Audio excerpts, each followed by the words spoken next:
Morning बच्चों, आज की क्लास में हम पढ़ेंगे पीरियड नंबर 15। 15वां हमारा पीरियड है ये, और पाठ पढ़ेंगे हम 18। पाठ है ये हमारा 19 पाठ है।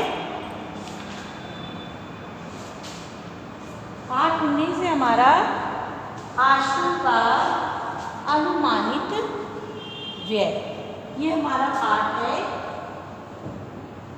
19। आश्रम का 19 पाठ और 15 हमारा ये पीरियड है।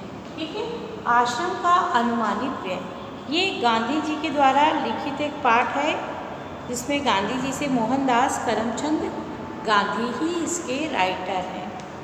जब गांधी जी दक्षिण अफ्रीका से लौटकर भारत आए थे तो उन्होंने अहमदाबाद, गुजरात में है ये, अहमदाबाद में एक आश्रम की स्थापना की। उसके प्रारंभिक सदस्यों तथा सामान आदि का विवरण इस पाठ में दिया गया है कि उन्होंने किस प्रकार से एक आश्रम की स्थापना की और उस आश्रम की स्थापना के लिए उन्हें किस किस चीज़ की आवश्यकता होने वाली थी, कितना खर्चा आने वाला था, इसका ब्यौरा हमें इस पाठ में मिलता है। ठीक है, जब हम कोई चीज़ करते हैं तो हम उसका खर्चे का अंदाज लगाते हैं। सबसे पहले हम वर्ड मीनिंग लिख रहे हैं, अनुमानित।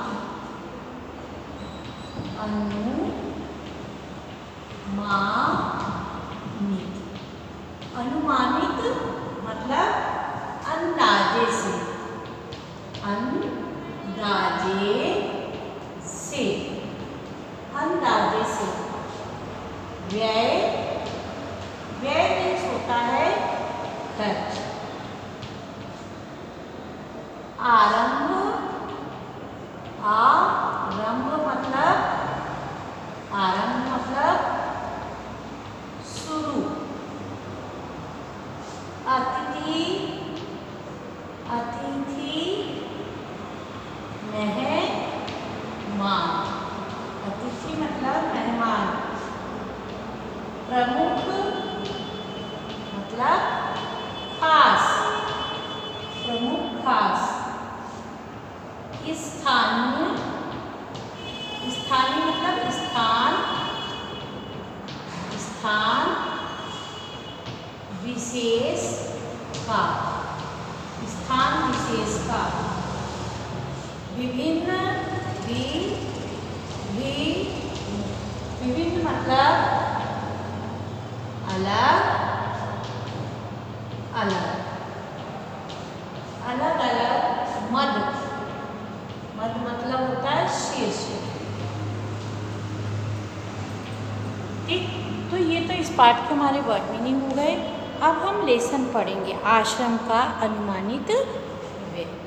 कैसे गांधी जी ने एक आश्रम की पूर्ण व्यवस्था बनाई थी और उसमें होने वाले खर्चे का अनुमान लगाया।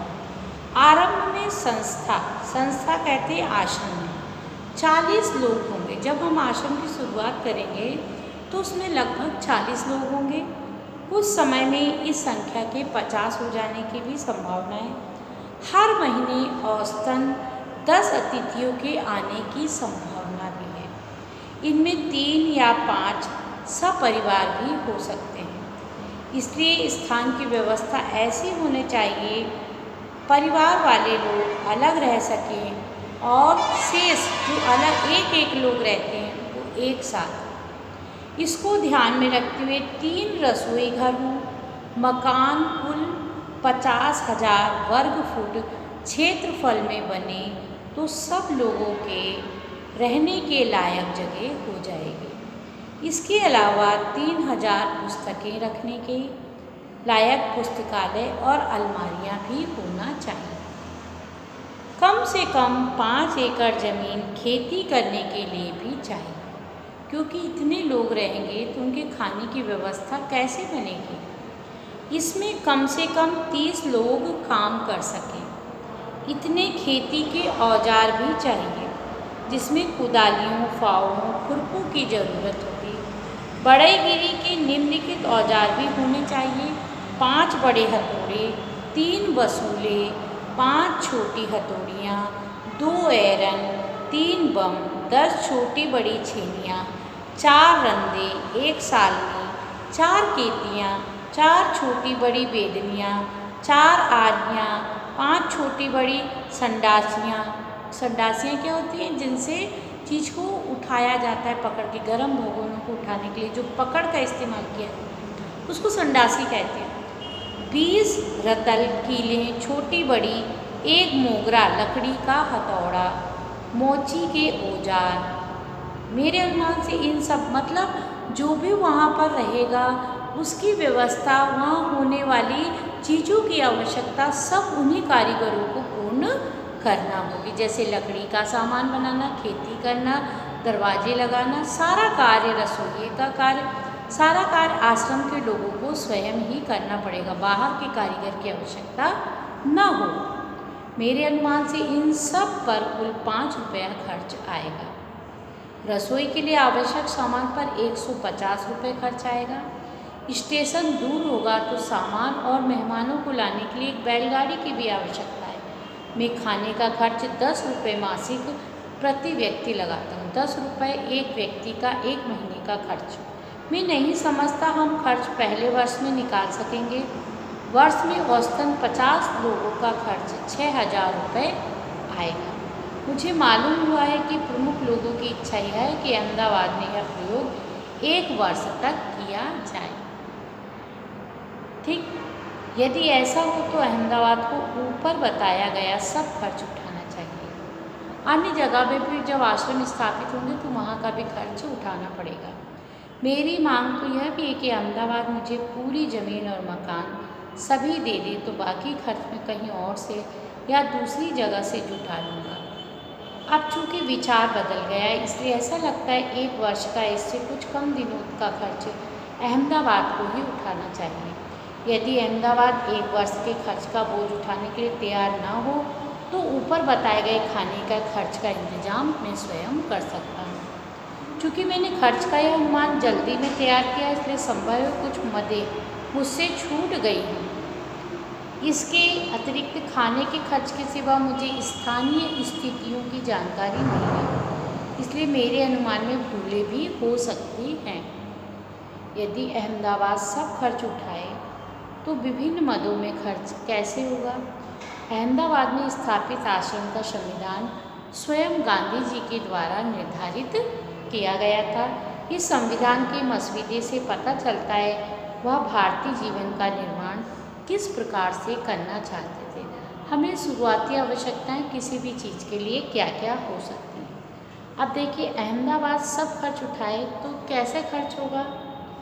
किराया, बंगला, खेत की ज़मीन, किताबों की अलमारियों का खर्च, बढ़ई के औजार, मोची के औजार, जिनके जूते चप्पल टूट जाएंगे तो मोची बनाएगा, चौके का सामान, एक बैलगाड़ी या घोड़ा गाड़ी, 1 वर्ष के लिए खाने का खर्च 6,000 रुपये। इतनी सब चीज़ों की जब आवश्यकता हम पूर्ण करेंगे तभी जाकर के क्या होगा, हमारा आश्रम का खर्च निकल पाएगा। मेरा ख्याल है मुझे लुहार राजमिस्त्री के औजार की भी ज़रूरत होगी। दूसरे औजार भी चाहिए किंतु इस हिसाब से मैंने उसका खर्च और शिक्षण संबंधी सामान का खर्च इसमें अभी शामिल नहीं किया है। शिक्षण के सामान में 5-6 देसी हथकरघों की आवश्यकता। ये तो एक गांधी जी के द्वारा अनुमानित खर्च था कि अगर वो आश्रम स्थापित करते हैं अहमदाबाद में। कौन सा आश्रम था वो? साबरमती आश्रम, जो गांधी जी का बहुत ही फेमस आश्रम बना था। ये अहमदाबाद का साबरमती आश्रम है जिसकी बात हम बच्चों कर रहे हैं। आज भी ये आश्रम उस जगह स्थापित है। अगर आपको कभी जाने का मौका मिले तो आप अवश्य देखें। इसका बहुत नाम था, बहुत सारे बच्चों ने यहाँ से शिक्षा ग्रहण की, बहुत सारे लोगों को यहाँ रहने के लिए आश्रय भी मिला। अब उनको कुछ घरेलू सामान की भी इसमें आवश्यकता थी, उसकी भी हमें लिस्ट दी गई। जैसे 4 पतीले 40 आदमियों के खाना बनाने के योग्य, और क्या था 2 पतीलियाँ 10 आदमी के योग्य, 3 पानी भरने के पतीले, तांबे के कलश, 4 मिट्टी के घड़े, 4 तिपाहियाँ, 1 कढ़ाई, 1 रतल खाना पकाने योग्य, 3 कलछियाँ, 2 आटा गूँथने के परात, 1 पानी गर्म करने का पतीला, 3 केतलियाँ, 5 बाल्टियाँ, नहाने का पानी रखने के बर्तन, 5 पतीले के ढक्कन, 5 अनाज रखने के बर्तन। बहुत सारी चीज़ें थी जिनकी आवश्यकता उनको इसमें थी। एक गुजरात का नक्शा, 5 हथकरघे, बढ़ई के औजार, मोची के औजार, खेती के औजार, 4 चारपाइयाँ, 1 गाड़ी, 5 लालटेन, 3 कमोड, 10 गद्दे, 3 चेम्बर पार्ट, 4 सड़क की बत्तियाँ। 11 मई 1915 को ये खाका तैयार किया गया था। बच्चों इस पाठ के आप वर्ड मीनिंग लिख लेंगे। कल की क्लास में हम इसके क्वेश्चन आंसर करेंगे। धन्यवाद बच्चों।